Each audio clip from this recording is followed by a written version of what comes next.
ఈ మంచం ఏదో పడుకోవడానికి బాగానే ఉందండి అండి. ఈ ఫోటోలు ఎవరు అండి? ఫ్రెండ్స్. అది ఆ ఫోటో తీసండి అక్కడ. ఈ ఫోటో కూడా అబ్బాయిదేనా? తర్వాత ఈ దేవుడి ఫోటో, ఈ గడియారం, ఈ మూడు తీసాడు. తర్వాత ఏముందంటే పడుకునేటప్పుడు ఈ అటక్ కింద పడుకుంటున్నారు మీరు. ఇది అటక్ అనేది ఈ బరువులు యొక్క వైబ్రేషన్ అనేది మనకి నెత్తిమే పడుతుంది అన్నమాట. కాబట్టి మీరు ఏం చేయాలంటే ఇది కాయలు ఇచ్చి కింద పెట్టుకోండి, వెనక్కి జరుపుకోండి అండి. ఈ బీరువా ఉంది కదా, ఈ బీరువాని ఇక్కడ పెట్టకూడదండి.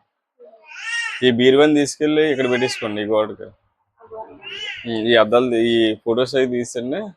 ఈ బీరువా ఇక్కడ పెట్టేసుకోండి. ఇక్కడ పెట్టేసి దీనికి అద్దం తీయించండి.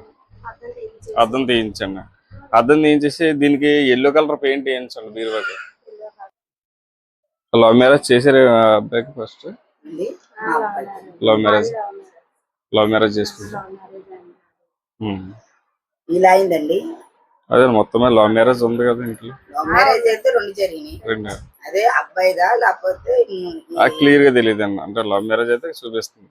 అంటే లవ్ మ్యారేజ్ ఇద్దరు ఎవరో లవ్ మ్యారేజ్ అయ్యే అవకాశం కనిపిస్తుంది. మళ్ళీ బాబుది కానీ పాపది కానీ మళ్ళా మైగ్రేన్ తలనొప్పి ఎవరికి ఉంది? మీకు ఉందా? ఎవరికైనా కిడ్నీ సంబంధించింది ఏమైనా సమస్య ఉందా ఇంత ముందు పెద్దోళ్ళ దగ్గర నుంచి? లేదా? కిడ్నీ ఒకటి చూపెడుతుందండి. కిడ్నీ అంటే ఫ్యామిలీ ఇక్కడ ఉన్న వాళ్ళది ఇందులో ఉండేవాళ్ళదండి ఉందండి. చనిపోయారు కదా, కిడ్నీ సమస్య ఉంది కదా ఆవిడకి. ఎవరెవరికి ఉంటదండి? అంటే పలానా ఊరు కానీ మనం చెప్పలేం కదా. అంటే నేనేంటే అమ్మ వాళ్ళు పక్కన, అన్నయ్యలు మీద. అంటే అమ్మలు పక్కన ఉన్న దగ్గర అక్క ఉండేది, పక్క గదే కాబట్టి ఈ రెండు వస్తాలే కదా. ఇదంతా మొత్తం అందరి మీద ప్రభావం చూపిస్తాను. మొత్తం ఇల్లంతా అక్కకు ఉందండి, ఆల్రెడీ చనిపోయింది. కిడ్నీ ఒకటి చూపిస్తుందా?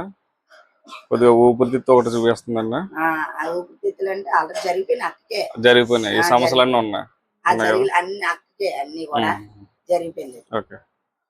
అంటే ఇదంతా కూడా నేను మీ జాతకాల గట్టగా చూసి చేసింది కదండి. అంటే ఇంటికి చక్కెర మీద చెప్పేదండి ఇదంతా. అంటే చనిపోయారు అంటే బలవంతంగా చనిపోయారు కదా? బలవంతంగా చనిపోయారు. బలవంతంగా ఒకటైతే మామూలుగా అన్ని ఉండి చనిపోయింది. మా అమ్మగారు అయితే రెండైతే బలవంతంగా ఎన్ని చూపిస్తుందండి.